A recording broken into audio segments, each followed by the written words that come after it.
তো গাইস আজকের ভিডিওতে এমন কিছু হাল চাষ করা ট্র্যাক্টর দেখাচ্ছি। এই ট্র্যাক্টর হয়তো আপনারা আগে কখনো দেখছেন আর অনেকে হয়তো দেখেন নাই।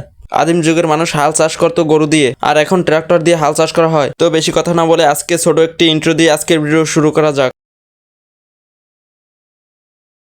আজকের এই ভিডিও দেখে যদি কেউ উপকৃত হয়ে থাকেন তাহলে অবশ্যই একটি লাইক এন্ড সাবস্ক্রাইব করবেন, আর পেজ হলে অবশ্যই ফলো করে দেবেন। নাম্বার 1, যারা প্রচন্ড পেটের ভিতরে হাল চাষ করতে চান তারা এইভাবে ট্রাক্টরে চাকা লাগিয়ে তারপর হাল চাষ করতে পারবেন। এতে করে সুবিধা হলো আপনার ট্রাক্টরটি পেরের ভিতর গিরে যাবে না। নাম্বার 2, এই ছোট মিনি ট্রাক্টরের মাধ্যমে জমিতে পিলু কেটে, অর্থাৎ এক সাইডে উঁচু থাকবে আর পাশে নিচু থাকবে, অনেকটা খালের মতো। এতে করে সুবিধা হলো আপনার জমিতে গাছের গোড়ায় পানি বেঁধে থাকবে না।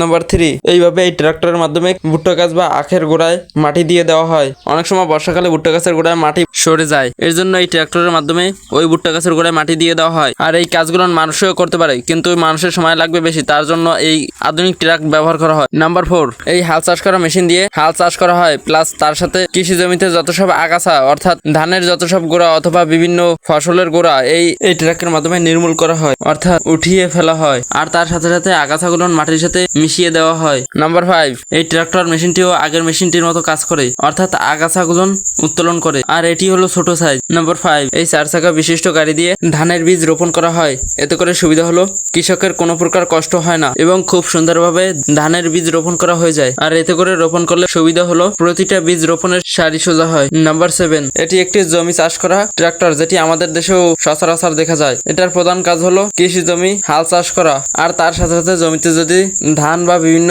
ফসলের আগাছা থাকে তাও তার সাথে সাথে উঠিয়ে মাটিতে মিশিয়ে দেয়। এটি আমাদের বাংলাদেশে সচরাচর দেখা যায়। বাংলাদেশের প্রতিটা অঞ্চলে এই ট্রাক্টরটি দেখা যায়। আপনাদের অঞ্চলে এই ট্রাক্টরটির প্রচলন আছে নাকি, তা যদি থেকেও থাকে অথবা না থাকে তাহলে অবশ্যই একটি কমেন্ট করে জানাবেন। আর হ্যাঁ, আপনাদের অঞ্চলের নাম অবশ্যই কমেন্টে বলে যাবে। এই হাল চাষ করা ট্রাক্টরগুলো বিভিন্ন সাইজে পাওয়া যায়, ছোট, মাঝারি অথবা বড়, বিভিন্ন সাইজে বাংলাদেশে পাওয়া যায়। সাইজ অনুযায়ী এই ট্রাকগুলোর দাম ভিন্ন রকম হতে পারে। নাম্বার 8, ছোট একটি সাইকেল তৈরি করে এই জায়গায় মোটর লাগিয়ে তারপর জমিতে ধানের গোড়ার শিকড় কেটে দেওয়া হয়। এতে করে নতুন শিকড় গজায় আর বেশি করে ধানে কোর ছাড়ে।